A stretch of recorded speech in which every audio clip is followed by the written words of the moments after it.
بسم اللہ الرحمن الرحیم۔ عزیزان محترم، شب برات کے تعلق سے کچھ باتیں میں بتلاتا ہوں۔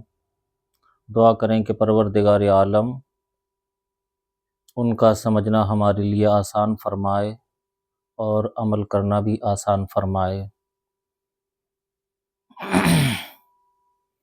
اس میں بہت سارے لوگ کچھ غلو بھی کرتے ہیں۔ کچھ کا کہنا یہ ہے کہ شب برات کچھ نہیں ہے، اس کی کوئی حقیقت نہیں، جبکہ بعض لوگ یہ کہتے ہیں کہ اس کی بہت کچھ حقیقت ہے۔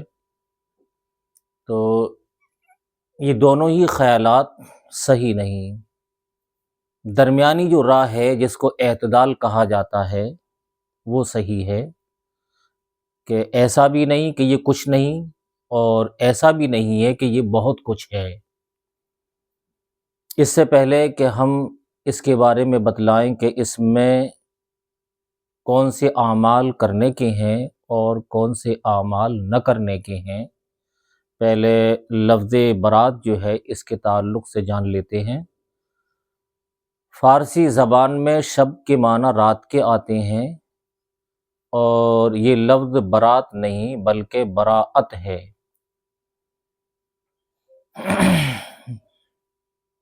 برات کے معنی چھٹکارے اور آزادی اور خلاصی کے ہیں۔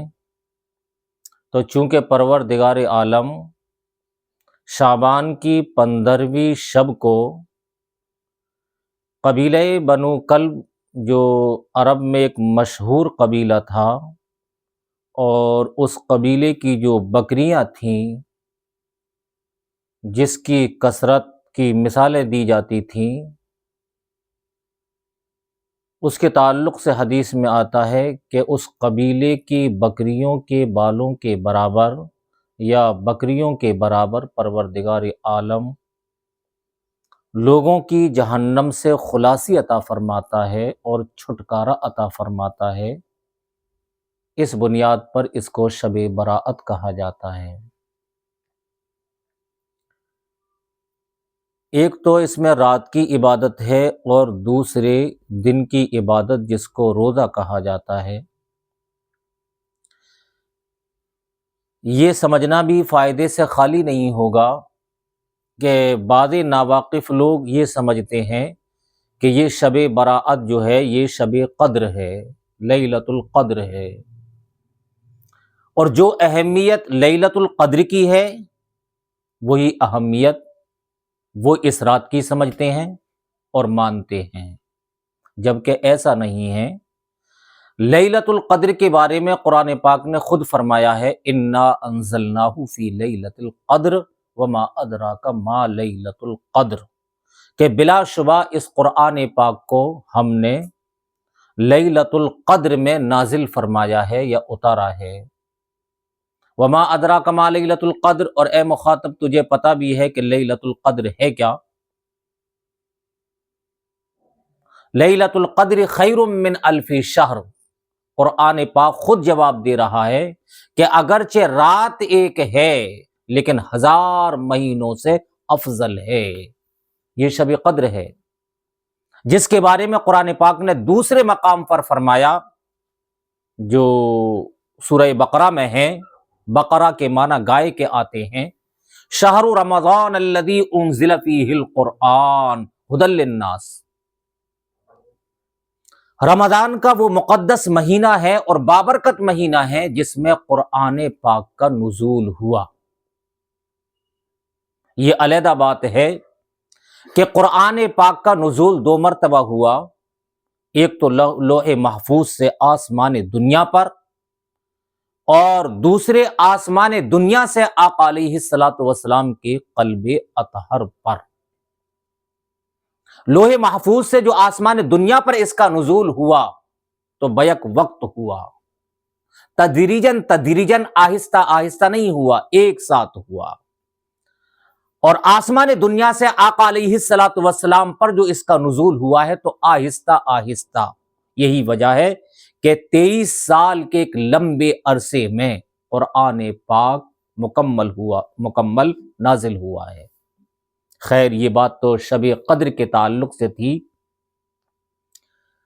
شب برات جس میں کون سے اعمال کرنے کے ہیں ان کو میں بتلاتا ہوں۔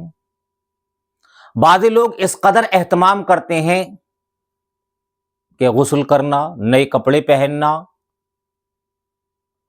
اور طرح طرح کے پکوان بنانا یا بنوانا، یہ وہ باتیں ہیں جو دین میں غلو پیدا کرنے والی ہیں، جن کا شریعت سے کوئی تعلق نہیں، کوئی واسطہ نہیں۔ یہ دین میں اضافے ہیں، اور اضافے کے تعلق سے امت مسلمہ کو بچنا چاہیے، احتیاط کرنا چاہیے۔ نہ یہ کہ اضافوں کو ہی وہ دین سمجھنے لگے اور ثواب کا کام سمجھنے لگے، ایسا نہیں۔ اگلی بات جو ہے کہ جس قدر پروردگار عالم اس کو توفیق دے، جتنی اس کی قدرت ہو، بساط ہو، اس اعتبار سے وہ عبادت کرے اس رات میں، اور یہ بھی اس کے ذمہ کوئی لازم اور ضروری نہیں کہ وہ نوافل ہی پڑھے، اور نوافل کی کوئی متعینہ مقدار اس کو ہی پڑھے اور اپنے اوپر لازم سمجھ لے، بلکہ اگر وہ قرآن پڑھا ہوا ہے تو قرآن کی تلاوت کرے، نوافل پڑھے، اور جتنی آسانی کے ساتھ پڑھ سکتا ہو پڑھے، ذکر و اذکار کرے۔ یہ تمام جو میں نے بتلائی یہ نفلی عبادات ہیں، اور نفلی عبادات کے تعلق سے سمجھ لینا چاہیے کہ اس میں جو اصل اخفا ہے، اخفا کا مطلب یہ ہے کہ خاموشی کے ساتھ گھر پر جا کر پڑھے، نہ یہ کہ مسجد میں نوافل پڑھنے کا اہتمام کرے، گھر پر پڑھے۔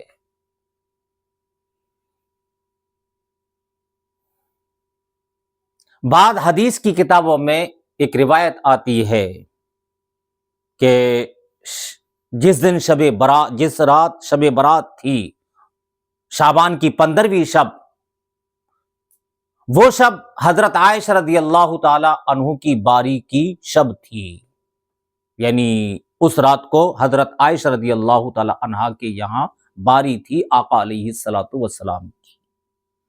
اگرچہ خواتین کے درمیان جس کی ایک سے زائد بیویاں ہوں تو بیویوں کے درمیان برابری قائم رکھنا یہ آقا علیہ الصلوۃ والسلام پر واجب اور ضروری نہیں تھا، لیکن پھر بھی آپ نے اپنے ذمے اس چیز کو لازم کر لیا تھا، امت کو سبق سکھلانے کے لیے، امت کو تعلیم دینے کے لیے، کہ جس کی ایک سے زائد بیویاں ہوں وہ ان کے درمیان برابری کرے، عدل کرے۔ حدیث میں آتا ہے کہ آقا علیہ الصلوۃ والسلام نے ارشاد فرمایا کہ جس کی ایک سے زائد بیویاں ہوئیں اور اس نے ان کے درمیان برابری نہیں کی، عدل سے کام نہیں لیا، تو کل قیامت کے دن اس حال میں آئے گا کہ اس کا آدھا دھڑ غائب ہوگا، اور بعض روایتوں میں آتا ہے کہ اس حال میں آئے گا کہ اس کے جسم پر گوشت نہیں ہوگا۔ خیر، آقا علیہ الصلوۃ والسلام کی باری حضرت عائشہ رضی اللہ تعالی عنہا کے یہاں تھی، رات کی تاریکی تھی، حضرت عائشہ رضی اللہ تعالی عنہا جب بیدار ہوئیں، اجالے کا کوئی اہتمام نہیں تھا اس زمانے میں، حضرت عائشہ نے جب آقا علیہ الصلوۃ والسلام کو اپنے بستر پر نہ پایا، فکر مند ہو گئیں، ہاتھ مارنے لگیں، لیکن جب نہیں پایا تو اس اعتبار سے فکر ہوئی کہ باری تو میرے یہاں تھی، ہو سکتا ہے آقا علیہ الصلوۃ والسلام کسی اور بیوی کے یہاں تشریف لے گئے ہوں۔ اسی میں حضرت عائشہ آقا علیہ الصلوۃ والسلام کو تلاش کرنے نکل گئیں، دیکھا کہ آقا علیہ الصلوۃ والسلام رات کی تاریکی ہے، جنت البقیع میں ہے۔ آقا علیہ الصلوۃ والسلام نے پیچھے مڑ کر دیکھا تو حضرت عائشہ رضی اللہ تعالی عنہا کھڑی ہیں۔ آقا علیہ الصلوۃ والسلام نے فرمایا، اے عائشہ، کیا تو سمجھتی ہے کہ اللہ اور اس کا رسول تیرے ساتھ خیانت کرے گا؟ نہ اللہ خیانت کرنے والا ہے اور نہ ہی اس کا رسول خیانت کرنے والا ہے، اور فرمایا آقا علیہ الصلوۃ والسلام نے آج کی رات یعنی شعبان کی 15ویں شب پروردگار عالم اس قدر لوگوں کی مغفرت فرماتا ہے جیسے قبیلہ بنو کلب کی بکریاں ہیں یا ان کے بال، اس قدر کیا کرتا ہے، لوگوں کی مغفرت کرتا ہے۔ یہ تو رات کی عبادت ہوئی، لیکن رات کی عبادت کے تعلق سے ہم نے دیکھا کہ بعض مساجد میں اس قدر غلو کیا جاتا ہے کہ نماز کے جو اوقات ہیں ان کو ہی بدل دیا جاتا ہے۔ یہ دین میں غلو ہے، نماز جس وقت پر ہو رہی ہے اسی وقت پر اس کو ادا کیا جائے، جیسے فجر کی جماعت، اس کا جو متعینہ وقت پہلے سے چلا آ رہا ہے اس سے پہلے کرنا، یا سحری کے اعلان کا اہتمام کرنا، یا ایسی افطار کے اعلان کا اہتمام کرنا، یہ سب غلو کی باتیں ہیں۔ جس کو روزہ رکھنا ہے، عبادت کرنی ہے تو وہ اپنے اعتبار سے اہتمام کرے، اور دن کی جو عبادت ہے وہ روزہ ہے، دن کی عبادت روزہ ہے۔ اور روزے کے تعلق سے میں اتنی بات بتلاؤں گا کہ بجائے اس کے کہ وہ فقط ایک روزہ رکھے 15ویں شعبان کا، وہ 3 روزے رکھے۔ کون سے؟ کتنے؟